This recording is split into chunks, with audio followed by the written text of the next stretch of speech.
आज हम बात करने वाले हैं उत्तर प्रदेश की जीवन रेखाओं के बारे में, यानी यहाँ की नदियों के बारे में।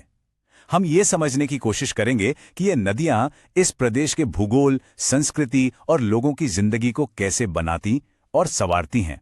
तो चलिए इस सफर की शुरुआत करते हैं। तो आज हम क्या क्या देखने वाले हैं। सबसे पहले हम समझेंगे कि इन नदियों को जीवन रेखा क्यों कहा जाता है। फिर हम जानेंगे कि इनके उद्गम यानी इनके निकलने की जगह के आधार पर इन्हें कैसे बांटा गया है। इसके बाद हम गंगा जैसी बड़ी नदी प्रणालियों को करीब से देखेंगे। ये भी जानेंगे कि कैसे शहर इनके किनारे बसे, और आखिर में कुछ सबसे जरूरी तथ्यों को फटाफट दोहराएंगे। तो चलिए शुरू करते हैं हमारे पहले सेक्शन से, यूपी की जीवन रेखाएं। कभी सोचने वाली बात है कि ये नदियां सिर्फ बहता हुआ पानी ही तो नहीं है, ये उससे कहीं ज्यादा हैं। असल में ये इस प्रदेश की अर्थव्यवस्था और संस्कृति की बुनियाद हैं। देखिए, इन नदियों का असर 3 मुख्य चीजों पर पड़ता है: खेती, हमारी संस्कृति और रोजी रोटी। खेती की बात करें तो ये नदियां अपने साथ जो उपजाऊ मिट्टी बहाकर लाती हैं, उसी से गंगा यमुना का दुआब बनता है, और इसी वजह से उत्तर प्रदेश को भारत का अन्न भंडार भी कहते हैं। वहीं सांस्कृतिक तौर पर प्रयागराज के संगम से लेकर काशी और अयोध्या तक सब कुछ तो इन नदियों के किनारे ही है। और बात करें आजीविका की, तो सिंचाई से लेकर बिजली बनाने तक लाखों लोगों की जिंदगी इन्हीं पर निर्भर है। अब आते हैं इनके वर्गीकरण पर। देखिए, अगर हमें किसी नदी को समझना है तो ये जानना बहुत जरूरी है कि वो निकलती कहां से है। उसका उद्गम ही उसकी पूरी कहानी तय करता है। तो आइए देखते हैं कि ये नदियां कहां से आती हैं और ये बात इनके बहाव पर कैसे असर डालती है। मोटे तौर पे उत्तर प्रदेश की नदियों को हम 3 हिस्सों में बांट सकते हैं: हिमालयी, मैदानी और पठारी नदियां। जैसा कि नाम से ही जाहिर है, हिमालयी नदियां हिमालय के ग्लेशियरों से निकलती हैं, मैदानी नदियां मैदानों की झीलों से, और पठारी नदियां दक्षिण के पठारों से अपना सफर शुरू करती हैं। यहां 2 मुख्य प्रकारों में फर्क को समझते हैं। एक तरफ हैं हिमालय से निकलने वाली सदाबहार नदियां जैसे गंगा और यमुना, क्योंकि ये ग्लेशियर से निकलती हैं, इनमें साल भर पानी रहता है।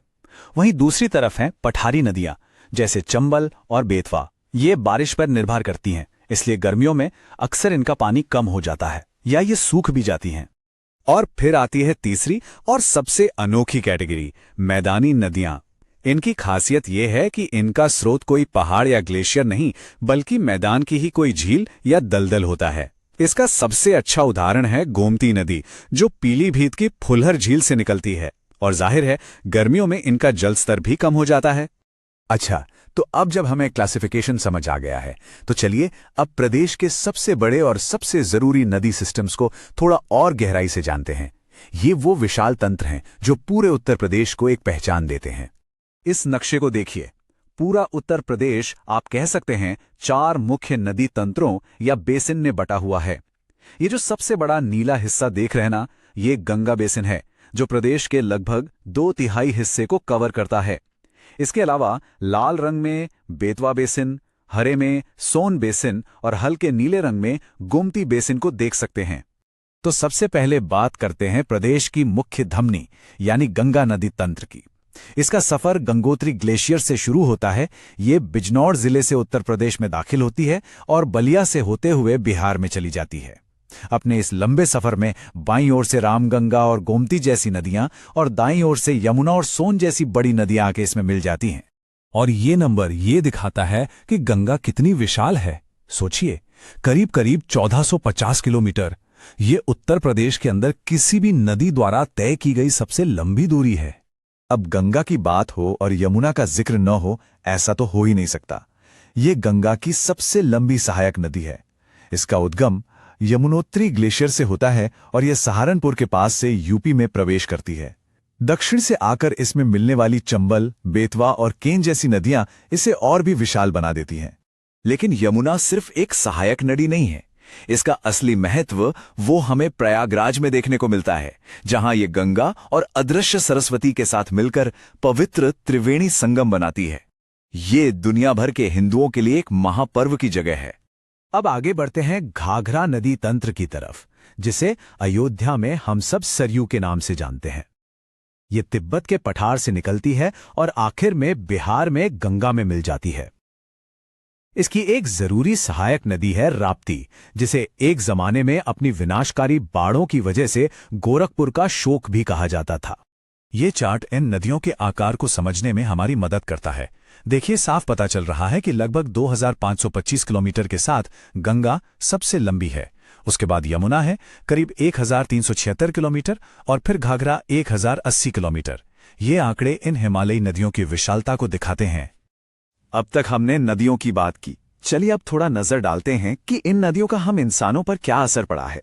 इन जीवन रेखाओं ने हमारी बस्तियों और हमारी सभ्यता को आखिर कैसे आकार दिया है, आइए देखते हैं। ये नक्शा देखिए कितना दिलचस्प है। कैसे हमारे बड़े बड़े शहर इन नदियों के किनारे एक माला की तरह पिरोए हुए हैं। गंगा के किनारे कानपुर, प्रयागराज और वाराणसी एक लाइन में बसे हैं, तो वहीं यमुना के किनारे मथुरा और आगरा जैसे ऐतिहासिक शहर हैं। ये दिखाता है कि नदियों और शहरों के विकास का कितना गहरा और पुराना रिश्ता है। और ये रिश्ता सिर्फ शहरों तक ही सीमित नहीं है। यहाँ 3 और उदाहरण हैं जो इसे और अच्छे से समझाते हैं। एक, चंबल नदी के बनाए हुए अनोखे बीहड़। दूसरा, बेतवा नदी पर बने माता टीला जैसे बांध जो हमें बिजली और पानी देते हैं। और तीसरा, एक बहुत ही महत्वाकांक्षी केन बेतवा लिंक प्रोजेक्ट जिसे बुंदेलखंड की जीवन रेखा माना जा रहा है। चलिए अब हम अपने आखिरी सेक्शन में आ गए हैं। यहां हम फटाफट उन सारे जरूरी फैक्ट्स को दोहरा लेते हैं ताकि वो हमारी याद में अच्छे से बैठ जाएं। तो चलिए कुछ बहुत जरूरी फैक्ट्स पर जल्दी से नजर डालते हैं। पहला, गोमती एकमात्र बड़ी नदी है जो पहाड़ों से नहीं मैदानों से निकलती है। दूसरा, कोसी नदी उत्तर प्रदेश और बिहार के बीच एक कुदरती सीमा बनाती है। तीसरा, राप्ती नदी दुधवा नेशनल पार्क के बीच से होकर गुजरती है।